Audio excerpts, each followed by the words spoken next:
The following program was provided by an independent producer solely responsible for its content. The opinions expressed do not necessarily represent the views of this station, its staff, board of directors, or underwriters.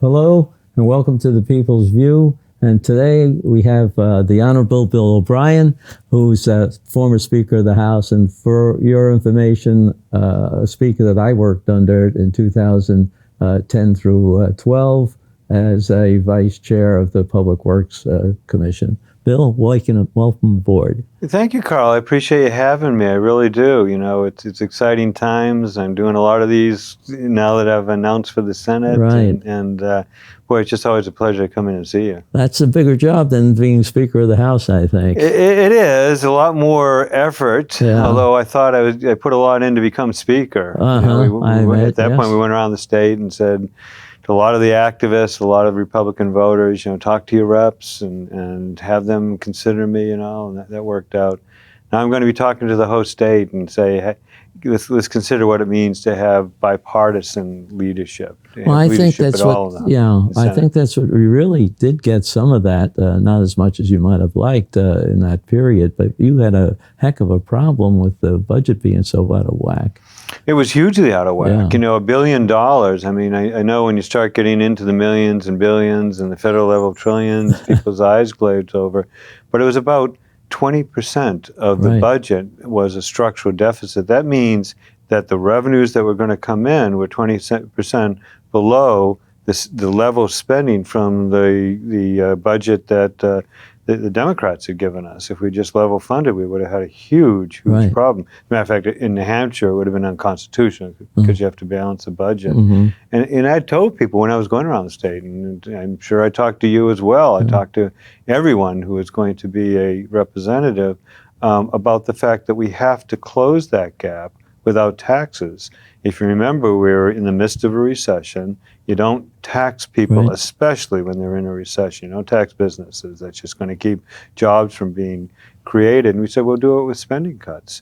And moreover, there was, you might remember it, there was one particular tax increase that everybody found really obnoxious that they'd put in place. Actually, they put in place 83 new, remember that? 83 new taxes and fees. But one people always mentioned to me, and that was the motor vehicle registration surcharge. And, that was about $90 million a year. We were able to reduce that as well, get rid of that, not reduce it, get rid of that surcharge. And we put together a budget that, it's been a few years now, and only the latest budget that has been passed by the Democrat-controlled legislature would exceed it. And fortunately, Governor Sununu has vetoed it. So good talks, I'm sure, are going on. We're going to try to keep this fiscal responsibility going. Yeah, I hope he's as successful as you were in doing that, because there's a number of things in there. I mean, he's already issued something like 40 vetoes on the legislation that came through. And I know Governor Sununu well enough to know that he doesn't take any joy in vetoing a bill. You want to have legislation that you can work with or do something, but all those are just bills that have to go away. Well, another thing I remember during your speakership was some of the subcommittees that you had, especially the one on removing some of the rules and regulations. Yeah, it just hasn't been done enough. If you look at the prosperity we have going on now in this country, there's several reasons why it's going on, but a very important one is that following the 2008 recession that went on for a couple of years intensely, we never really took off after that, not like all the other recessions since World War II. And it's because there were increasing regulations. It's because we had a presidential administration then that was going around saying things like, I'm going to kill the coal industry, and shutting down coal plants, shutting down mines and so forth. That has a real deadening effect on the economy. Donald Trump came in and he said, for every, you help me remember, was it every 3 regulations, every regulation put in will go over to 3. And I think at one point he was up to 11 gone for 1. And that just charges up the economy. That takes away resources that have to go into accommodating regulations, to going back into figuring how to better provide services and how to better provide manufactured goods. And it just charges us up. It's the tax cuts are really good. You know, there have been tax cuts for 85% of Americans, but that deregulation effort has really given us a good prosperity here. And you haven't heard of anything that was removed that has caused a problem? Well, you know, it's funny. You hear all this rhetoric, you know, that life will get bad and people will be deserted and families will suffer. And, you know, we can talk about that rhetoric because some of it just goes overboard. You know, Bernie Sanders saying 20,000 people will die and so forth. But it was similar to when we had to cut the budget. We were hearing that, you know, there will be death, there'll be devastation. You know, I think even one opponent said, "Well, literally," I think he meant figuratively, but he said literally, find grandma in the snowbank in the springtime, thawing out. You know, she'll be gone. None of that happened. I dare say your viewers here don't remember anything of particular adverse effect. And the reason they don't is because we just didn't cut across the board. We looked at what government was doing and what was essential, and where in the future we could save money. We invested in that with a court system, but then we looked at what government doesn't have to go do and what government shouldn't do. And applying those kinds of tests, we were able to draw it back in really non-harmful ways. And we also looked at some of the implementation of some of the good ones, good regulations, but they were just unfair in the way they were treating the smallest of the industries. Yeah, and that was important at the time, and it's that concern that has led me to announce for the Senate. Do you know that Jane Shaheen, according to the National Federation of Independent Business, that's the premier nonpartisan national group for small businesses, has said that she's voted against small businesses 80% of the time. 80%. Now, you know, that's bad across the country, but New Hampshire has an economy of small businesses. A lot of them are like the little small business I started since I was a speaker. I started a software company. We have 10 employees there. We're the classical small business. She's voting against all those small businesses. You know, she says she's putting New Hampshire first, but honestly, Carl, I think she must be confusing Chuck Schumer and Nancy Pelosi, Alexandria Ocasio-Cortez, and Bernie Sanders with New Hampshire, because I'm sure they like that. But people who go to work for small businesses, for people who want to form small businesses, people who want to do what I'm trying to do is put food on the table, that's not voting for us. No. I was a little surprised with Bernie Sanders' comment this morning of why we should have public insurance, not private insurance. Oh, great. Yeah, that's great. You know, I mean, all we have to look at is the problems we've had with the VA hospital system to understand what public insurance exclusively would mean. You know, they talk about death panels and they say, oh, we're not supposed to mention that at all. Britain has mandatory public health care. And you know what that means? That when you get to be a certain age, even though you're losing sight in one eye, and it's a young age, you know, relatively, it's 55 years old, as long as you're going to have one good eye left, the health service won't take care of you.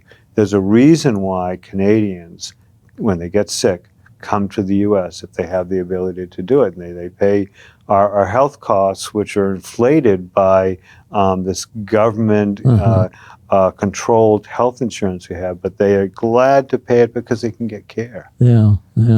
It's the same. The thing one comment he said was that you can't have these private companies. All they want to do is make money. Well, they want to operate efficiently. They want to operate and make sure that the people get what they need, but that there's no false types of claims. Well, that's such an unknowledgeable, I should use a synonym for that, I won't use an unknowledgeable thing to say. Yeah. I sat about 3 or 4 weeks ago with a fellow in New Hampshire that owns one of these outpatient surgical centers. And he said, you know, Bill, obviously a lot of what we do is covered by insurance, but there's two things we do, two areas of our operation that have relatively no insurance at all. That's plastic surgery and LASIK surgery, the surgery in your eyes so you don't have to wear glasses and all that. He said, we've been doing both those 12, 14 years. The amount we charge our patients hasn't gone up. There's competition. And so what we have to learn how to do with that competition is two things. We have to be better than the competition. Our results have to be better. We have to make sure that it can be done as an outpatient treatment. And we can't increase our prices. Yeah. And he said, we're providing in those areas because we're forced into providing it. Better service for less money. And we've seen this in so many areas. Can you imagine if there were personal computer insurance, back 20 years ago, they said, oh, you should get insurance to buy your personal computer. Well, you remember the personal computers cost $10,000 then. Right. Now you can get a good laptop for $300 or $400. Right. That's competition. Right. And it happens in all, as you say, all different areas. And when government gets involved, the service gets bad and it gets much more expensive. Let me give you another example out of Canada. I heard this the other day and it's mind-boggling. If your dog gets hurt, your pet gets hurt, you can usually arrange an MRI if there's a potential broken leg, something, within a couple of days, 2 or 3 days. On the other hand, if you get hurt in Canada and if you need an MRI, it's going to take at least 3 or 4 months, and it can take a lot longer than that if you're not certified as truly injured. Really? There's not any Ridiculous. health insurance for dogs. There is for people. There's government insurance for people. The government does some things fairly brilliantly, and I think the founders of our country understood what they are. That's why they had those enumerated powers, the listed powers in the Constitution. The federal government has to defend our borders, which maybe they're not doing so well now, but that's government can organize itself to provide a defense of the country. And I think we're all honored by those who step up to it. I think we understand we can do that very well. Government can do other things that the Constitution talk about, regulate commerce between the states. Basically, the Constitution anticipates that one state won't put a tariff on another, and if I work in Massachusetts, I can come up to New Hampshire and work, and if I'm a citizen of Massachusetts, I can start a business up there. Those are the sort of things the federal government does well. If it gets involved in anything else, it really is very harmful. Think of education. You and I are a little bit older. When we had our education, I don't think there was a U.S. Department of Education back then. And we got a great education. I know I did. I was taking Latin. I was taking German in schools, in a public school in Massachusetts. We had sciences, English, 4 years across the board. We had a very, very good education. And American students tested well against the world at that point.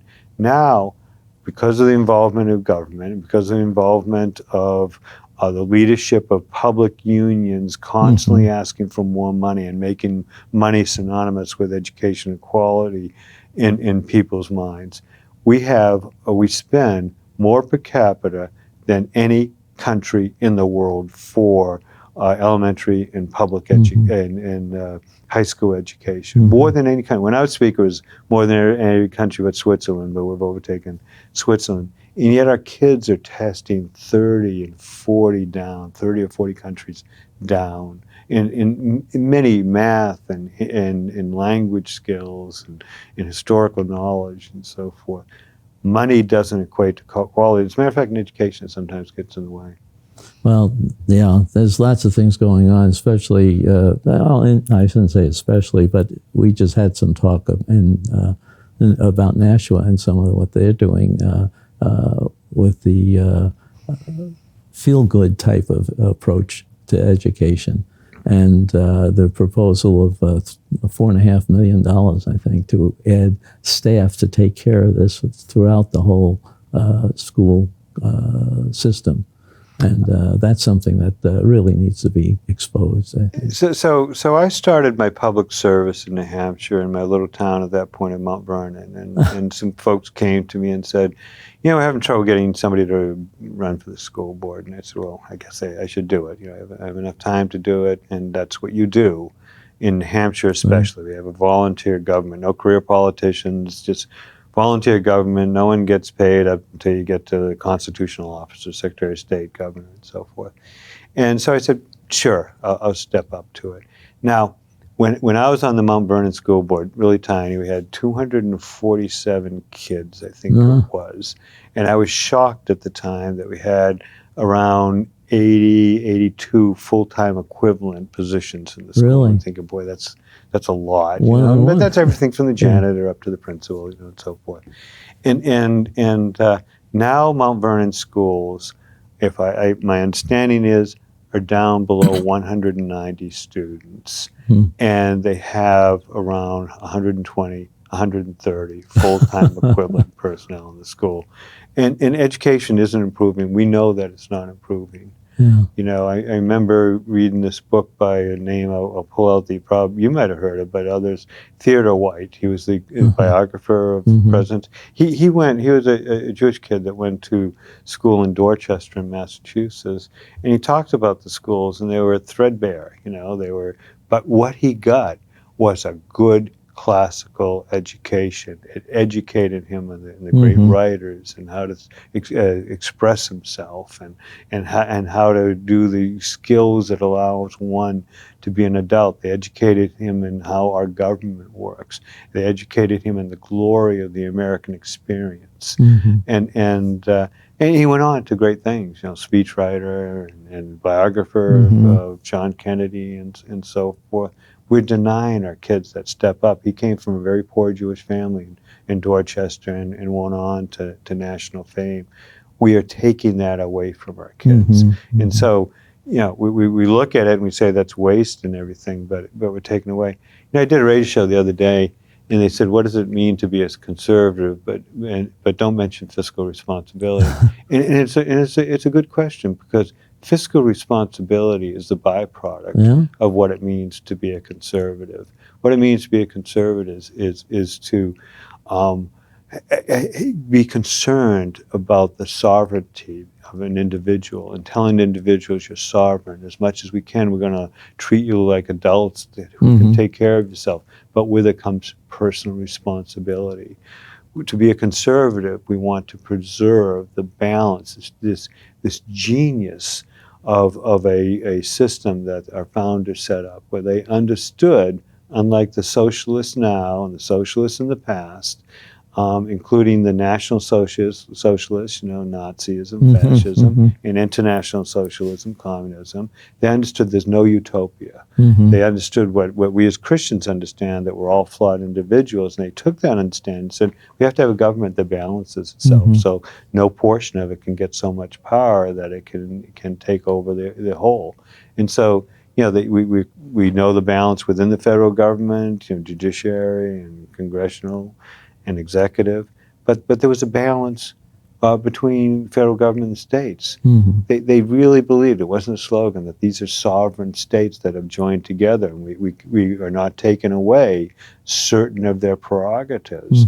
Since Wilson, really, but certainly World War II, we've invaded that. But and it ends up disrupting this balance that equates to freedom, equates to opportunity, equates to people being able to choose for themselves and live well. And that's why I want to go to Washington. I want to talk about restoring that, the specific things, such as the debt, this $22 trillion debt. You remember what we did, Carl, when we went in, among the things like reducing the budget and so forth.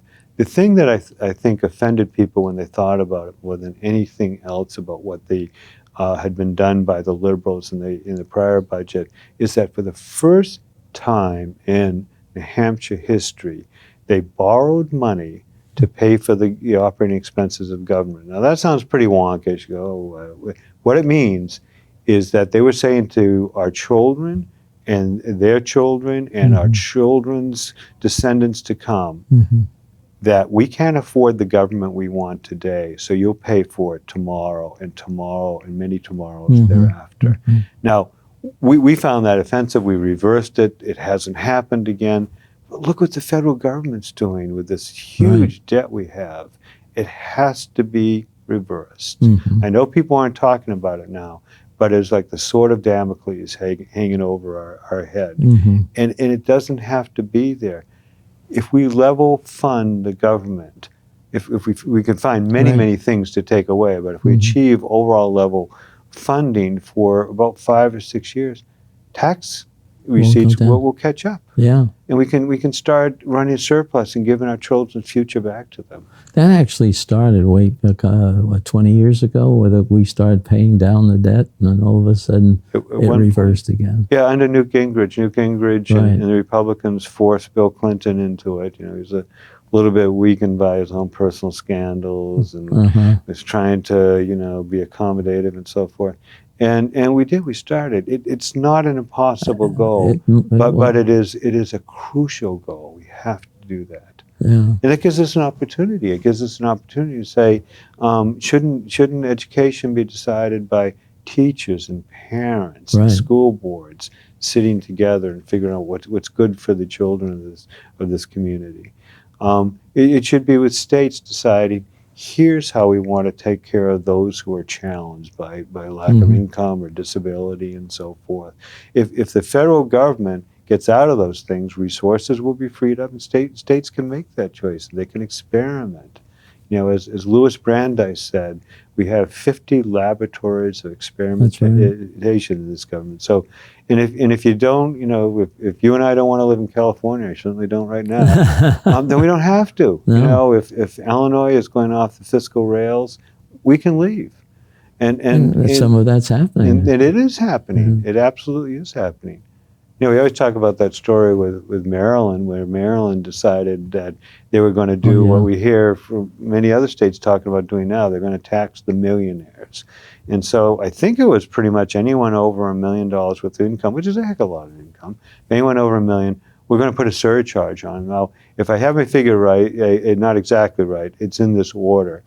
They were getting around 230 million, I think it was, in tax receipts from individuals earning $1 million or more, and they put the surcharge in place, and it went down to 150 million because they just leave. Yeah. That's you vote with your feet. Well, some of that happened in New Jersey too, I believe. Yeah. And that's and Connecticut. I can remember. You know, I'm old enough to remember those debates both in New Jersey and in Connecticut. If we can bring in I think it was a sales tax on one and an income tax on the other, we'll reduce property taxes. No, what has happened is they've just thrown more money into the pot, and government becomes used to receiving those receipts, and they want more. They still want more. Well, it's going to be a big job to get when you get down there. How do you think you're going to handle that to get people to go along with your concept? Well, I think there's folks down there who are attentive to it. You know, I've talked to some senators, and you know, they're saying we need you down here. We're building up a critical mass of senators who certainly, you know, if you're talking 5 or 10, we can't control 100, but we can control a caucus. We can, what they call it, the conference down there. We can control our conference. And so we can start saying, you know, right now the debate is going on, do we extend the debt ceiling? Right. And they can start saying that if you're going to have our participation, it is required that you be on a glide path, whether it's that 5 or 6 year glide path or even a little sooner, to running surpluses. We can't continue to do this. Well, where are you have any idea of where's the most vulnerable area? What the area should be changed first, or do you have any priorities? I sure do. I sure do. I mean, we've mentioned some of them. We've mentioned the Department of Education. Right. It is not helping the education of children. We can look at the Department of Energy. The Department of Energy didn't come up with the concept of fracking. The Department of Energy didn't put us on a path that we have become an energy exporting country, soon to become a oil exporting country. The Department of Energy didn't do that. There's agencies within it that do certain things that need to be done, but the overall structure doesn't need to be there, and there's many things that they're trying to do that don't need to be done. You know, certainly out of this follows, you know, some real benefits. Look what the Department of Education did to our colleges. You know, they sent out that letter, you know, Dear Colleague letter, you probably heard about it, saying that Title IX, which is a federal law that requires gender equality in colleges or anyone receiving government funds. And they said, you ought to basically take away the due process of people who are accused of sexual assault. And we've had just some horrendous examples of real discrimination against particularly young men. You know, I went into Boston the other day. I went through the area of Northeastern and all that, and I was sitting there next to my wife, and I said, I don't know, given what we read, how if we had a son now going to college, how we could send him down to one of these schools, you know, because they're really at risk. And we've heard some horrible stories of just, you know, out and out lies being countenanced by these star chamber academic proceedings they have, where they don't let the accused bring in any witnesses. They don't let the accused ask questions of witnesses, and they'll throw them out of college. You know how devastating it is to be thrown out of a college because of an allegation or a finding of sexual assault? And that's on your record. It's on your record. You don't get into another college. They're destroying lives. You know, not a big issue, but certainly overall in the grand scheme of things, but certainly it's a big issue for those folks to whom it happens. Well, I'll agree with you. The Department of the Energy is really a bureaucratic mess. It certainly is. It absolutely is. Yeah. So, but there's I think you'll fit in fairly well down there, and I hope that it all goes well for you. Well, I talked to a senator today who said almost exactly the same thing. He said, "We need you. You'll fit in well here. We need a lot more like you, but we certainly need you." Well, Bill, I'd like you to come back as you go through your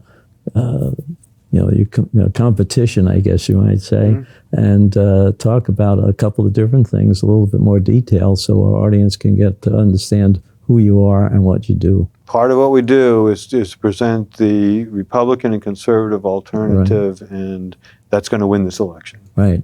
Well, good luck. Thank you, Carl. We'll see you. The preceding program was provided by an independent producer solely responsible for its content.